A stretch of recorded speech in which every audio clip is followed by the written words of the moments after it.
Welcome to the Deep Dive. We unpack the stories shaping Nigeria, giving you the context you need. And right now, there's definitely a buzz, isn't there? Especially looking ahead to the 2027 general elections. There absolutely is, and a big part of that is the African Democratic Congress, the ADC. It's really emerged as the unified opposition party now. Adopted by the National Opposition Coalition Group, the NOCG. It signals a potentially strong challenge coming up. Exactly. So today, our mission is to dive into that. We're looking at a specific article from Restore Nigerian News. Yes, the one titled Agenda 2027 encountered David Mark, the face of the ADC challenge. That's the one. It focuses squarely on David Mark. He's the interim national chairman for the ADC now, and he also led that coalition group, the NOCG. Right. And for many Nigerians who are, hoping for change in 2027, getting a handle on who David Mark is, that seems pretty crucial. It really does. We want to go beyond just the headlines here. Try to understand the man, his background, his vision, what his leadership might actually mean for Nigeria. Yeah. See how his unique mix of experience is being lined up for what the article calls an epochal electoral battle. Epochal, yeah. It suggests this isn't just politics as usual. The article really frames him as central to the ADC's whole 2027 strategy. It does. And this deep dive is essentially your shortcut to understanding him based on what Restore Nigeria News is putting forward. Okay, so let's start with David Mark's current role. Interim national chairman of the ADC. That's the party representing this new unified opposition front for 2027. It's more than just a title, though, isn't it? It signifies this strategic coming together, a serious task ahead for him. Definitely. And his appointment, it seems, signals a deliberate effort to consolidate, to bring purpose to the opposition. And this article, it's part of a bigger series they're doing, the Agenda 2027 Leadership Discourse. So it's not just reporting facts, it's constructing a narrative around Mark as the key figure. Interesting framing. So who is David Mark, according to this piece? It describes him as blunt, disciplined, and patriotic, a defender of democratic values. It also mentions he's 77, but physically healthy, youngish, handsome looks, which, okay, maybe a side detail, but perhaps hints at perceived energy. Perhaps. More strategically, he's from Motukpo, Benue State. That places him right in Nigeria's central belt. Yeah, that geographical positioning, bridging north and south, that could be symbolically quite important for unity efforts. And his style. Measured and blunt in speech. The article links this directly to his military background. Right. Soldiery training. It suggests a certain approach, direct, clear, maybe less room for ambiguity than you sometimes see in politics. And that military career was, well, substantial. Brigadier general.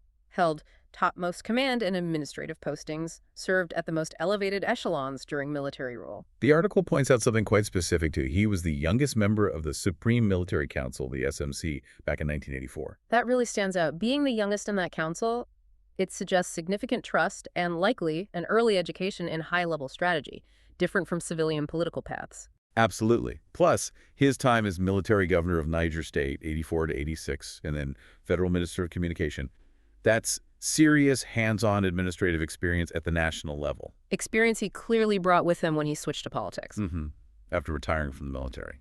He became a four-term senator, 1999 to 2019, under the PDP banner. And not just any senator. The article flags him as the longest-serving Senate president. Led the 6th and 7th National Assemblies, 2007 to 2011. That's huge. It speaks to more than just staying power. It implies real skill in managing the Senate, negotiating, understanding the legislative gears. Crucial for leading a party, you'd think. Definitely suggests an ability to handle diverse, competing interests within a big institution. He's also got the GCON National Honor Grand Commander of the Order of the Niger. Reflects his standing. And let's not forget his 2019 presidential run. Didn't succeed, but it shows that ambition for top leadership has been there for a while. It's not out of the blue that he's in this ADC role. Right. So with all that background, what does the article say about his leadership style, his core principles? It really hammers home the discipline, the patriotism, the commitment. Yeah. Especially towards order and discipline in party politics and governance. And his goal, the article states, it's to secure the democratic future of the country and a secured and happy homeland for Nigerians. Pretty lofty aims. But it's nuanced. It doesn't just paint him as rigid. It also describes him as charming, amiable, peace-loving, even considerate of other views. So blunt, but also approachable. Apparently. He's called a fair arbitrator who values equity, fair play, team spirit, and cooperative leadership. That combination, the article suggests, is why he often gets picked for those tricky inter-party reconciliation committees. Ah, the troubleshooter role. That Yeah. makes sense. It's that blend of firm but fair. Precisely. And essential if you're trying to unite different opposition factions. The article uses some anecdotes to illustrate this, right? That bluntness in action. Yes, like when he was Minister of Communications in '89, union workers complained about no promotions in '78. And his response was, Reportedly, he said something like, workers whose performance have not merited promotion may have to be retired. Basically, underperformers would be let go. wow, that's direct. Speaks volumes about his focus on productivity and accountability, doesn't it? Performance over just being there. Definitely a results-first approach. Could signal a very disciplined party structure for the ADC if he applies that thinking there. And wasn't there something about the National Football Federation, too? Oh, yeah. As a senator, he apparently called it the center of corruption in the country. Said it needed disbanding and rebuilding. Again, incredibly blunt. Doesn't shy away from controversial statements if he believes it. It shows that consistent push for transparency, for cleaning up institutions. But then there's another side. Go on. In 2012, during a Senate session, the article notes he actually pleaded with Boko Haram to enter dialogue for peace. So a different tactic there. Pragmatism. Willingness to engage even the toughest actors for a national goal. Seems like it.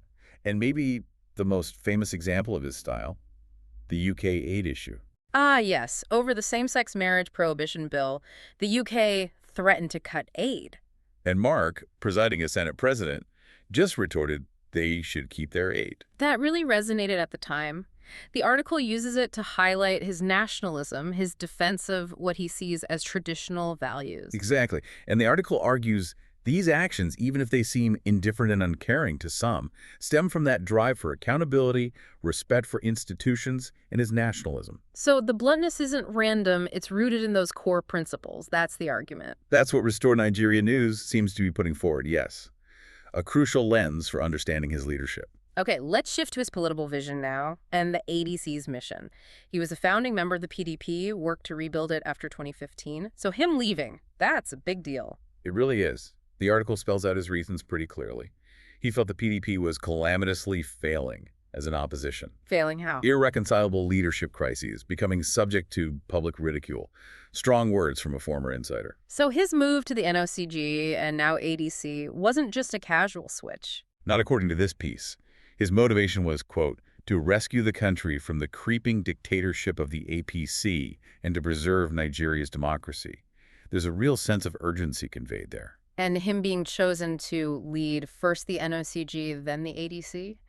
The article sees that as proof of the respect he has. Yes, highlighting his unifying credentials and collegial leadership competence. Basically, people trust him to bring factions together. So what's the ADC's clarion call under Mark? It's an appeal, the article says, to all conscientious PDP members and other patriotic Nigerians to back the ADC. And the platform? Focuses on big themes: national unity, protecting democracy, national security, revitalizing the economy, and tackling corruption. Core issues for 2027. And this is explicitly framed as a challenge to the current government, right? Oh, very explicitly. The article pulls no punches, criticizing the Tinubu-led APC government for pathetic incompetence and villainous nepotism. Strong language again. It alleges divisive ethnocentrism is threatening national unity, so the ADC under Mark is positioned as the necessary alternative to fix this. And Mark's vision aligns directly with that improving economic productivity, fighting corruption and divisiveness. Yes, it's presented as a coherent platform aimed at changing Nigeria's direction, stemming directly from his reasons for leaving PDP and taking on this new role. Now let's talk influence in networks. This seems key to his role. The article really emphasizes his reach. It does. Decades in top military posts, SMC member, governor, minister, then decades in the Senate, longest-serving president. The article uses the phrase octopodal connections, like tentacles reaching everywhere. Yeah, across the elite past and present rulers, traditional, religious, business, political figures. It paints him as deeply networked. Making him a go-to person in power circles, someone whose words carry weight. That's the implication. It's not just knowing people, it's having their respect and influence. And importantly, it suggests he can convene these powerful figures, bringing diverse opposition leaders physically into one room under one banner. Yeah. That takes serious clout. And that unifying ability is stressed again. His personality, influence, leadership, all seen as vital in getting the NOCG cohesive enough to adopt the ADC. Hmm. Choosing him to lead the ADC is portrayed as recognizing his frank truthfulness and that uniting in collegial leadership competence. It's about trust from disparate groups. Strategically, then, he's seen as committed to actually reshaping and redirecting Nigeria's socio-political outlook. Yes, and the proof offered is how quickly he managed to gather top opposition figures into the ADC right after his appointment.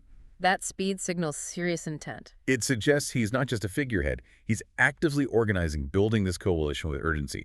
The article expects him to play active roles influencing the 2027 elections and the country's democratic renewal and socioeconomic rebirth. He's positioned as absolutely central. Okay, but the article also touches on life beyond politics, right? Gives a slightly more personal glimpse. It does. Mentions his business interests are mainly in entertainment and sports. Like the radio station. Yeah, Joy FM 96.5 in his hometown, Otukpo, provides jobs, news, entertainment there, and the Otukpo Golf and Country Club, an 18-hole public course. So some investment back into his community focused on leisure and media rather than, say, heavy industry. Exactly. It rounds out the picture a bit. And on advocacy, it reiterates his defense of traditional and institutional values. Like opposing the same-sex marriage bill, pushing back against eroding party discipline, or calling out the National Assembly if he felt it wasn't fulfilling its duties. Yes, that consistency comes through again. And interestingly, he's described as not the typical spotlight-seeking politician. Oh, so? His media appearances are rare, apparently marked by brevity in speech and his frank and straightforward presentations. Which ties back to that blunt persona we discussed, substance over style, perhaps. That seems to be the image presented. Direct, valuing integrity. On the personal side, he's noted as a devoted Catholic Christian. Family life. Married to 4 women, Yep. Kate, Omal, Helen, and Randa. 2 children mentioned with Kate, and he's a keen sportsman himself. Right, the golf connection. Plays tennis and squash, too, apparently. An active guy, even outside of politics. So, wrapping this up, we've really dived into the profile of David Mark as presented by Restore Nigerian News. A figure with this unique history, military discipline meets political experience. And clearly positioned now as a leader committed to national unity, productivity, and spearheading this ADC challenge for the 2027 elections. For you listening, understanding leaders like Mark, especially given this new unified opposition context, is pretty vital if you're following Nigeria's path towards 2027 and potential change. Definitely. His journey from the military's highest levels to the Senate presidency, now leading this coalition. It's a compelling leadership case study, whatever your political views are. All these experiences are now focused on the ADC's goal. Which leaves us with a final thought, perhaps something provocative to consider. The article emphasizes Mark's blunt brevity and his strong commitment to institutions and traditional values. So, how might that specific style play out? Could it be a stabilizing force in Nigeria's often chaotic politics, bringing needed discipline? Or could that same bluntness potentially alienate parts of a very diverse nation, making unification harder? It's a key question, isn't it? Can that demand for discipline truly unite everyone needed to challenge an incumbent power? And what would that kind of leadership, if successful, actually mean for the average Nigerian looking for security and a better economy? Something to definitely keep thinking about as the political landscape keeps evolving and the ADC, with David Mark at the helm, makes its moves towards 2027.